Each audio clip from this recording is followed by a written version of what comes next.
بسم اللہ الرحمن الرحیم۔ دوستو، بزرگوں، بہنوں، بھائیوں، السلام علیکم۔ آج ہم جس سوال کا جواب دے رہے ہیں وہ یہ ہے کہ اللہ نے سب سے پہلے کون سی چیز بنائی؟ درج ذیل حدیث کے درمیان ہم کیسے موافقت کر سکتے ہیں؟ اللہ موجود ہے اور اس میں پہلے کوئی چیز موجود نہیں تھی۔ اس کا عرش پانی کے اوپر تھا اور اس نے ہر چیز کو اپنے ہاتھ سے لکھا، پھر اس نے آسمانوں اور زمین کو پیدا کیا، اور جیسے ہی اللہ نے قلم بنایا۔ یہ حدیث ایک دوسرے سے مستلزم معلوم ہوتی ہیں کہ سب سے پہلے کون سی چیز بنائی گئی، اور وہ روایتیں جو کہتی ہیں کہ سب سے پہلے حضرت محمد صلی اللہ علیہ وسلم پیدا کیے گئے۔ سب سے پہلی چیز جو اللہ تعالیٰ نے ہمارے لیے معلوم چیزوں میں سے بنائی وہ اس کا عرش تھا، جسے اس نے آسمانوں کی تخلیق کے بعد اٹھایا۔ اللہ تعالیٰ نے سب سے پہلے کون سی چیز بنائی؟ یہ حدیث ایک دوسرے کے موافق ہیں اور وہ ایک دوسرے سے متصادم نہیں ہے۔ اللہ تعالیٰ نے سب سے پہلے چیز جو ہم کو معلوم ہے ان میں سے اس کا عرش بنایا، جسے اس نے آسمانوں کی تخلیق کے بعد اٹھایا، جس کا جیسے کہ اللہ تعالیٰ کا فرمان ہے، اور وہی ہے جس نے آسمانوں اور زمین کو 6 دنوں میں پیدا کیا، اور اس کا عرش پانی پر تھا تاکہ وہ تمہیں آزمائے کہ تم میں سے کون اچھے عمل کرتا ہے۔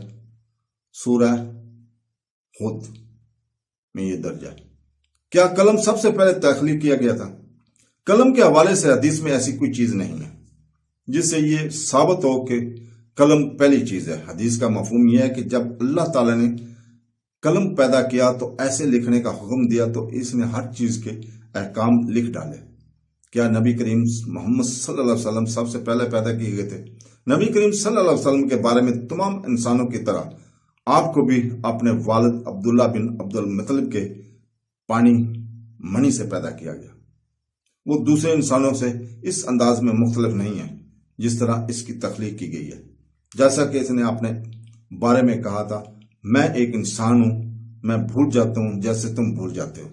آپ صلی اللہ علیہ وسلم کو خوف ہوا، پیاس لگی، سردی لگ گئی، گرمی لگ گئی، بیمار ہو گئے اور انتقال کر گئے۔ ہر وہ چیز جس سے انسان گزرتا ہے وہ فطرت انسانی کا حصہ ہے، وہ بھی گزرا، لیکن وہ اس بات سے ممتاز ہے کہ اس پر وحی نازل ہوئی اور وہ پیغام پہنچانے کا اہل تھے، جیسا کہ اللہ تعالیٰ کا فرمان ہے، اللہ بہتر جانتا ہے کہ کس کے پاس اپنا پیغام پہنچانا ہو۔ سورہ انعام آیت نمبر 124 میں۔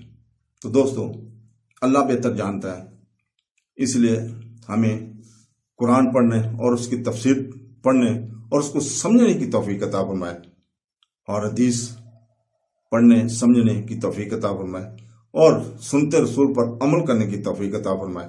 آمین ثم آمین۔ اللہ حافظ۔